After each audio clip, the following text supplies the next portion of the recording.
set, but Alberta ain't ready to kneel just yet. They chose their king, their power was met, but we don't answer to Ottawa yet. No crown gave us what we've earned, just dirt and fire and lessons learned. Now the ground it shakes, the steel it groans, and Alberta walks alone. We ride sovereign steel through fire, through frost. We ain't the last, we're the line they lost. Alberta stands, never on its knees. A nation born in the forge of the free.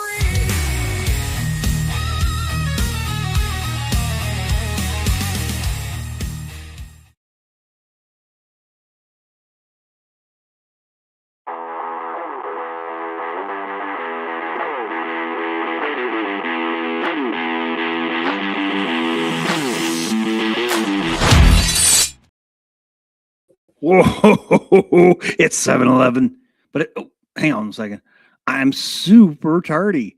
This used to be 7-Eleven daily-ish with Bruce Scholl. I am excited to be here, even though I'm very, very tardy. Thank you so much for joining me. If you are watching this, make sure to share this out. Get some more eyeballs on it. We have got some incredible things happening. What an exciting time to be alive, as I always say. It is just extraordinary. And thank you so much for joining me. Make sure to share this out. Get some more eyeballs on it.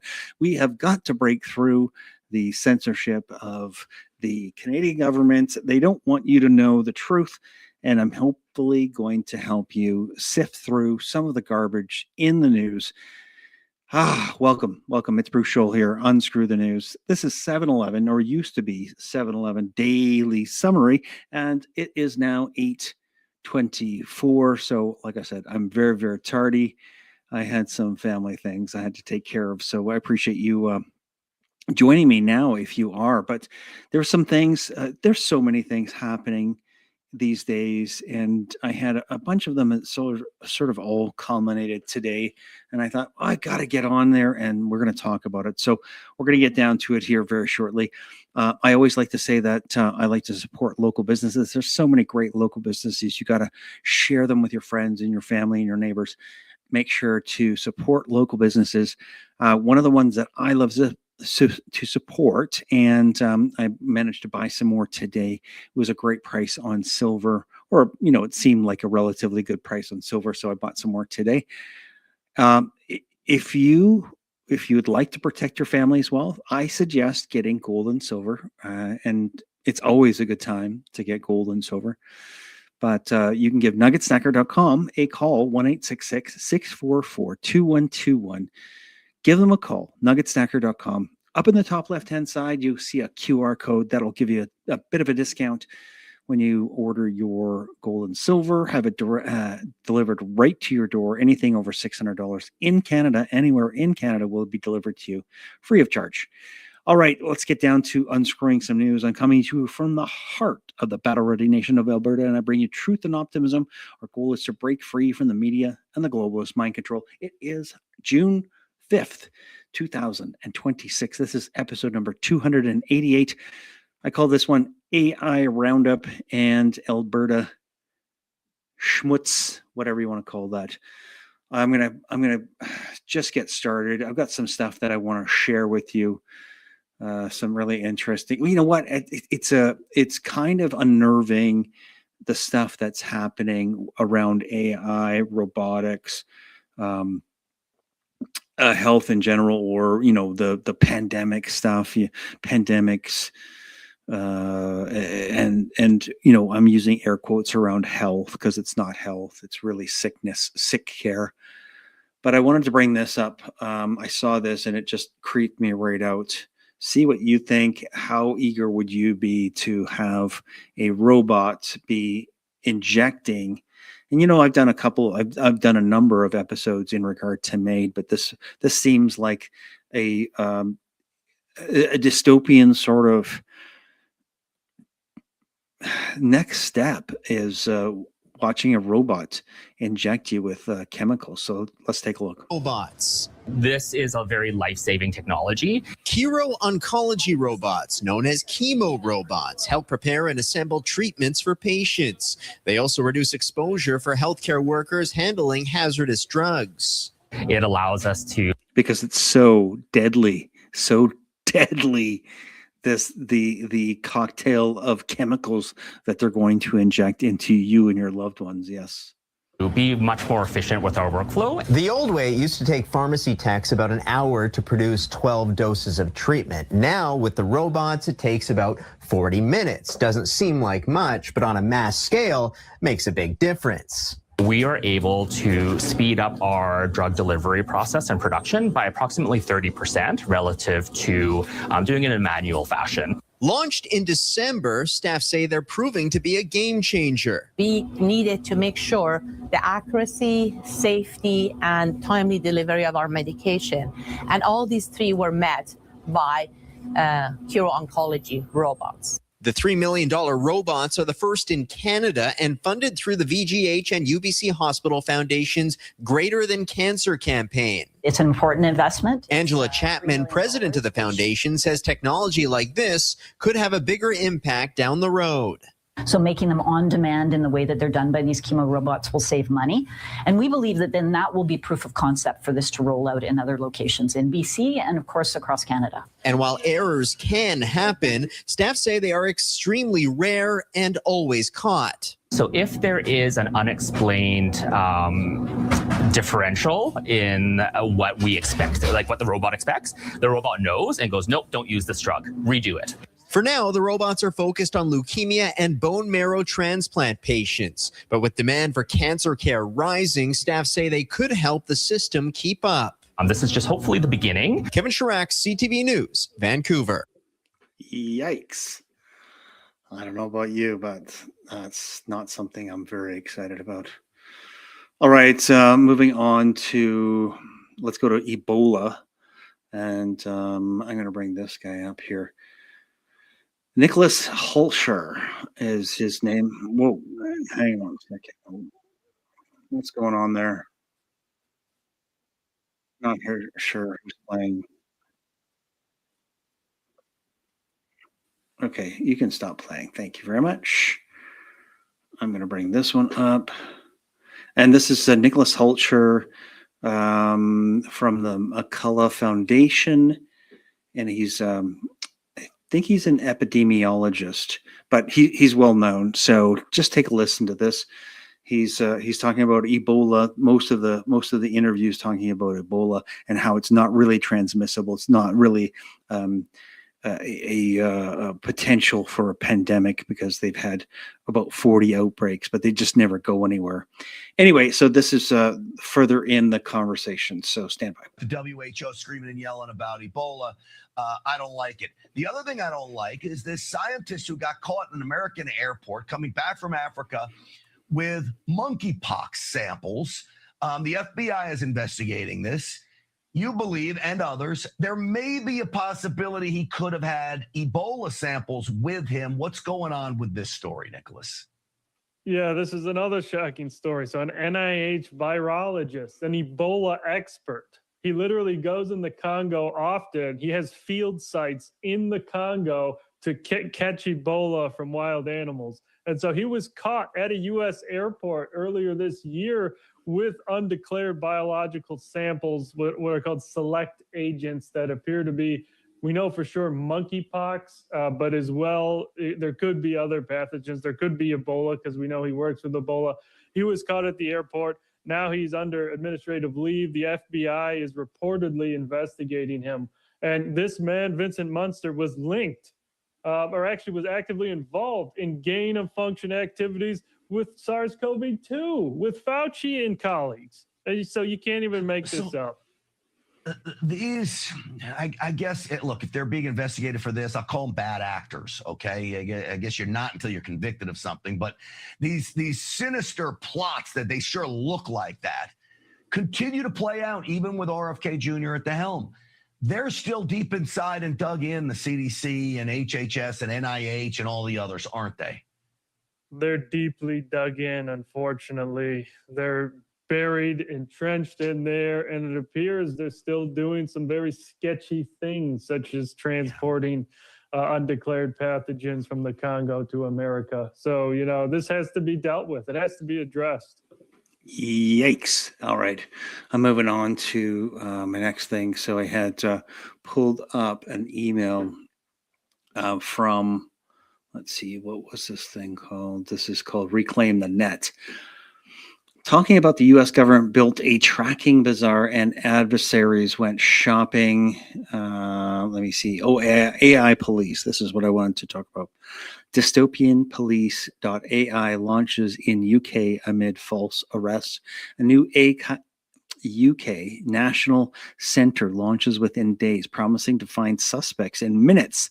Oh, this doesn't sound bad at all, except it costs £115 million and occasionally arrests the wrong person.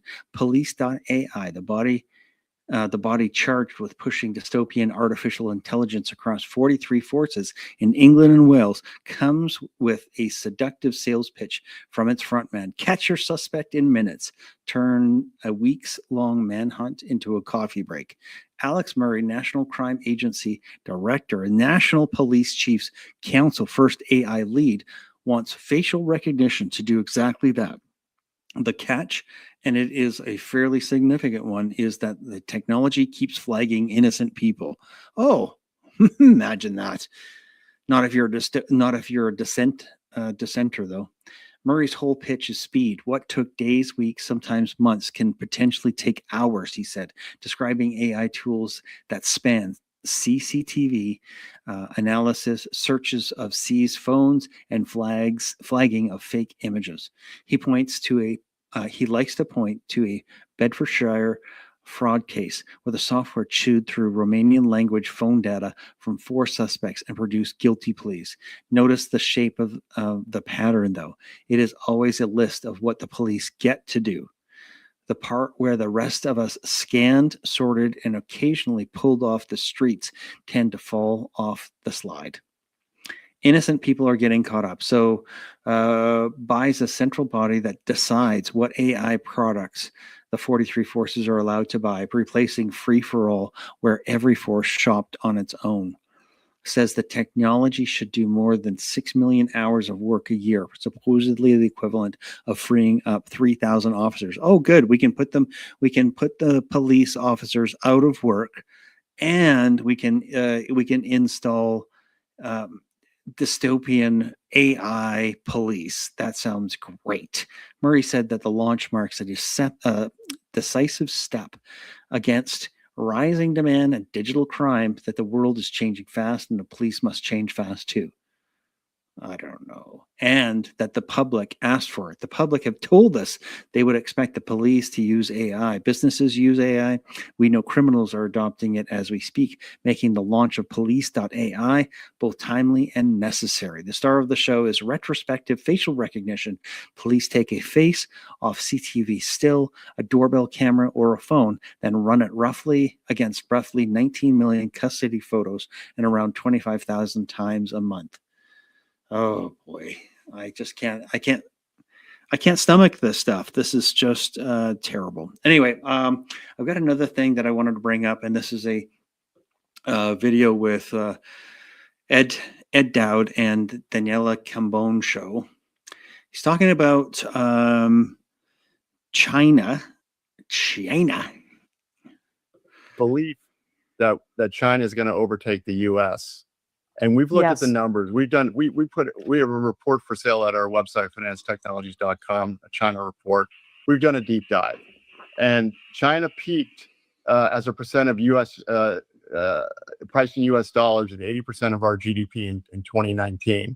Since 2020, priced in U.S. dollars, their GDP is 60% of the U.S. Their GDP growth since 2020, priced in U.S. dollars, has been effectively zero. They've been printing 5%. So that, we believe, peak China is in the rearview mirror. They have a demographic disaster, and now the acute phase of their real estate crisis is hitting. So, when Trump went over to China recently, And President Xi talked about that trap that I can't pronounce it. It's the cities trap or whatever it was called, saying that we need to work together and implying that U.S. was the weaker economy. It's the other way around.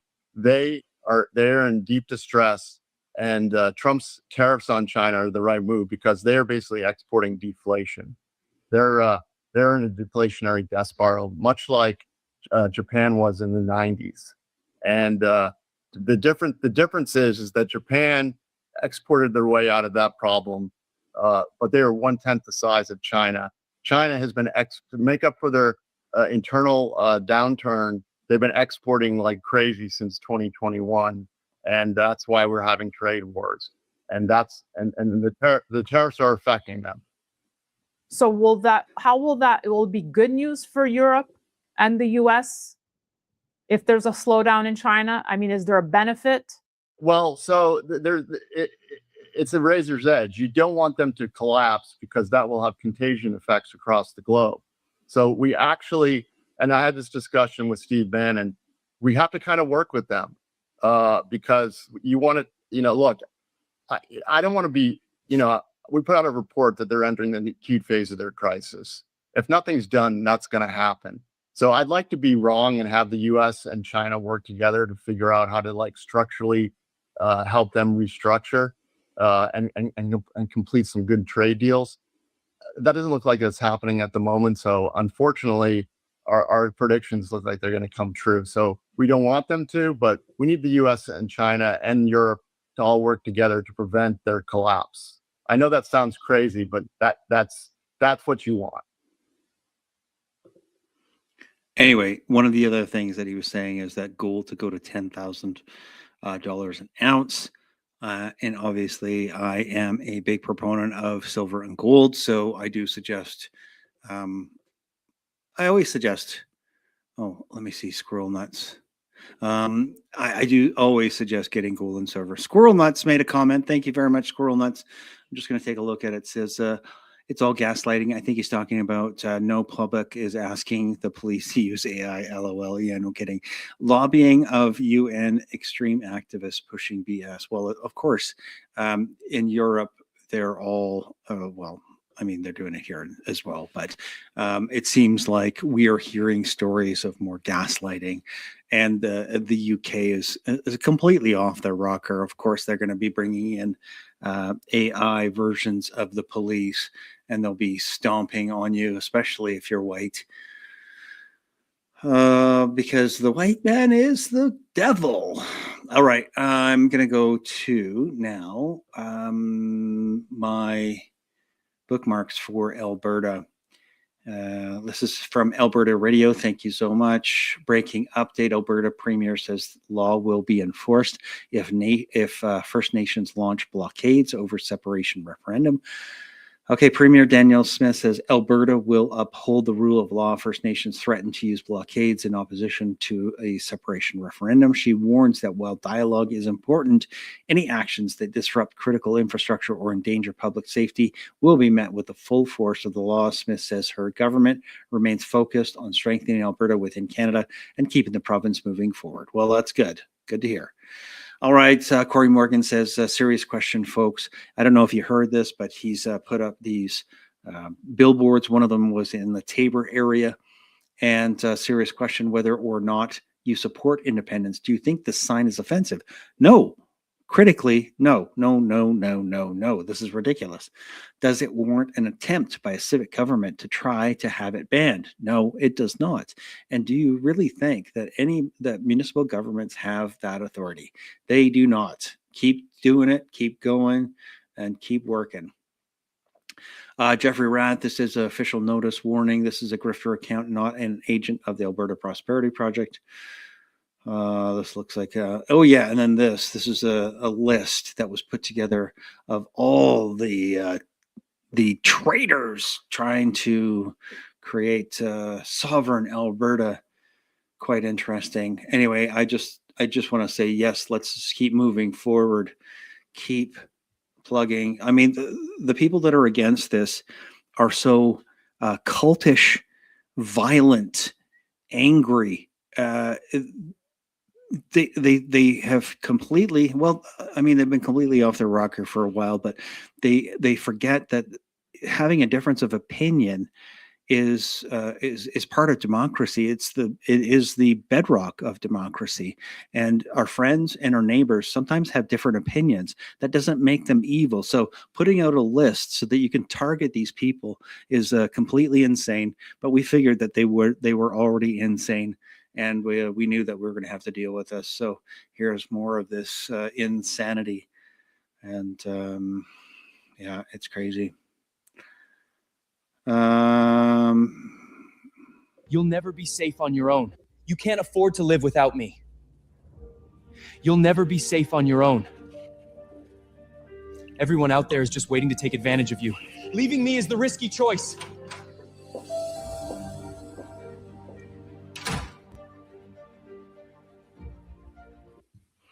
Yeah, good one.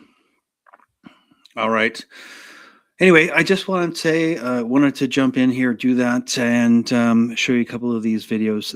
Obviously, AI is a big factor these days, and don't get pulled into the hype around the water. Water is a cycle. We are in a closed loop. It doesn't go anywhere. If it gets if it evaporates, it comes back into our rain. It has to get cleaned, so it'll go through processes and filters and get cleaned. AI is going to take up a lot of energy, and I think that could be disastrous. I really don't think. I think that the AI thing, as far as building out data centers and taking all of our energy and taking all of our water, is kind of a distraction. And don't get pulled into it. Don't get sucked into it. Keep your eyes on the prize. Let's stay focused on creating Alberta independence. Make sure to focus on your family and health and wealth and happiness. And we're all going to get through this. I appreciate you guys. Thank you so much for participating in this amazing adventure we call life. And let's staying together. Let's keep our head on a swivel. And this is Bruce, and I'm out of here. Thank you so much for watching Unscrew the News. I appreciate your participation in freedom in Canada. Share this information and help others to wake up. God bless.